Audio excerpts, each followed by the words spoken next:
Question number 4 लिखा है find the mean of the following data using direct method. और हमें क्लास कुछ इस प्रकार से दिया गया है 0 से 10, 10 से 20, 20 से 30। इसके फ्रीक्वेंसी भी दिया है 0 से 10 में फ्रीक्वेंसी है 7, 10 से 20 में 5, 20 से 30 में 6, 30 से 40 12, 40 से 50 में 8 दिया है और 50 से 60 में 2 दिया है। तो इसको कैसे कैलकुलेट करते हैं, चलिए हम लोग स्टार्ट करते हैं कैलकुलेशन को। तो यहाँ पे हमें जो दिया गया है, सबसे पहले जो दिया है 0 से 10 तक दिया है और इसमें जो फ्रीक्वेंसी जो दिया गया है वो कितना है 5 दिया गया है। और उसके बाद 10 से 20 दिया है। 10 से 20 का फ्रीक्वेंसी जो दिया गया है, सॉरी इसमें 7 दिया था, इसमें 7 दिया है फ्रीक्वेंसी, अब इसमें दिया है 5। और 20 से 30 जो दिया गया है, हम इस फ्रीक्वेंसी को भी ले लेते हैं यहाँ पे। 20 से 30 जो दिया गया है वो कितना दिया है 6 दिया गया है। और यदि हम देखेंगे 30 से 40 के बीच में यदि देखेंगे तो 30 से 40 के बीच में जो दिया गया है वो कितना दिया है 12 दिया गया है। और इसी प्रकार से यदि हम देखेंगे कि 40 से 50 कितना दिया है, तो 40 से 50 के बीच में जो फ्रीक्वेंसी जो दिया गया है वो दिया गया है 8। और ये 50 से 60 के बीच में जो फ्रीक्वेंसी जो दिया है वो देखेंगे कितना दिया है 2 दिया है। तो हम लोग एक एक बात को ध्यानपूर्वक समझेंगे कि इसका कैसे हम लोग कैलकुलेट कर सकते हैं, ठीक है ना। कैसे हम इसका कैलकुलेट कर सकते हैं, एक एक बात को ध्यानपूर्वक समझने वाले हैं। आप लोग पेशेंस से पूरा का पूरा एक एक चीज़ को समझने का प्रयास कीजिए। हम एक एक बातों को समझाने का प्रयास करते हैं और उम्मीद है इसे एक भी प्रश्न आप लोग का यहाँ से नहीं छूटेगा। तो हम लोग यहाँ पे क्या निकालेंगे, सबसे पहले एक्स आई निकालेंगे। और ये एक्स आई यहाँ पे क्या है, तो एक्स आई हो जाएगा हमारे क्या कहलाएगा, एक्स आई कहलाएगा कि ये दोनों की जो क्लास है, क्लास का जो औसत होगा उसे हम लोग एक्स आई कहेंगे।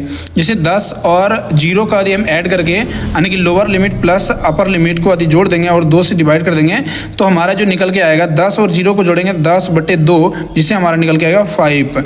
और इसी प्रकार से हम यहाँ पे आगे यदि बढ़ेंगे तो जाएगा 20 + 10/2 जो कि निकल के आएगा 15। और इसी प्रकार से यदि हम जोड़ेंगे 30 + 20/2 करेंगे तो ये हो जाएगा हमारा 25, है ना। सेम तरीके से यहाँ भी करेंगे 40 + 30/2 करेंगे तो ये हो जाएगा हमारा 35, है ना। और इसी प्रकार से यहाँ पे 50 + 40 डिवाइड करेंगे 2 से तो हमारा जो निकल के आएगा वो निकलेगा 45। और इसी प्रकार से यहाँ भी हम जोड़ेंगे 50 + 60 और जोड़ के हम 2 से जैसे ही भाग कर देंगे तो ये हो जाएगा हमारा 55, ठीक है। तो इतने सारी चीज़ें बातें समझ में आ गया होगा। अब इसके बाद क्या करना है, इसके बाद हमें ये दोनों ही यानी कि एक्स आई और एफ आई को प्रोडक्ट निकाल देना है, मल्टीप्लाई कर देना है। तो मल्टीप्लाई करेंगे तो 7 पत्ते 35 हो जाएगा, 15 से मल्टीप्लाई करेंगे तो 75 हो जाएगा, 25 से करेंगे तो ये 150 हो जाएगा, 35 से करेंगे तो ये मेरे ख्याल से ये हमारा यदि मल्टीप्लाई कर देंगे तो ये 35 से करेंगे तो 12 × 5 = 60 और 12 × 36 और 3 36 और 6 42 यानी 420 हो जाएगा। 45 से करेंगे तो ये 36 360 हो जाएगा और 55 से करेंगे 2 से तो 110 निकल के आएगा, ठीक है। अब इसमें क्या करना है, अब इसमें हमें सिग्मा एफ आई निकाल देना। सिग्मा एफ आई का मतलब होता है सम ऑफ फ्रीक्वेंसी, यानी जितने भी फ्रीक्वेंसी दिया गया है उसे सबको सम कर देंगे। तो यहाँ पे 7, 5, 6, 12, 8 और 2 को यदि ऐड करते हैं तो ये हमारा हो जाएगा 40। और इसी प्रकार से ये सभी को यदि हम ऐड करेंगे तो यहाँ पे हम लिखेंगे sigma F I and x I. Sigma F I और एक्स आई यानी कि सिग्मा का मतलब होता है सम और एफ आई का मतलब एफ आई एक्स आई जो है प्रोडक्ट निकल चुके हैं। तो यदि हम लोग यहाँ पे कैलकुलेट 1150 है ना, तो एफ आई एक्स आई कितना निकल गया 1150। अभी हमें निकालना क्या है, हमें निकालना है मीन। हमें क्या निकालना है, मीन निकालना है।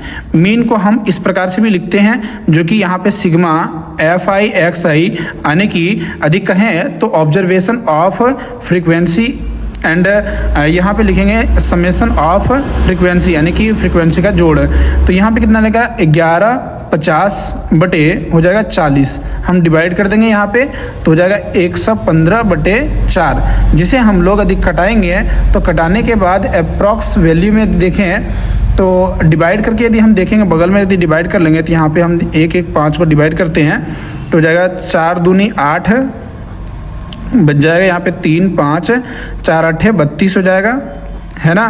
तो बच जाएगा 3 पॉइंट लगाएंगे 0 आएगा 4 8 32, यानी कि यदि बात करें कुल मिला के 4 27 4 7 28 है ना, यानी बात करें तो 28.7 के रूप में हमारा ये मीन निकल के आंसर के रूप में बन के आ गया। तो उम्मीद है ये समझ में आया होगा। समझ में आया तो इसे लाइक करें, शेयर करें और सब्सक्राइब नहीं किए तो सब्सक्राइब करें। Thank you for watching.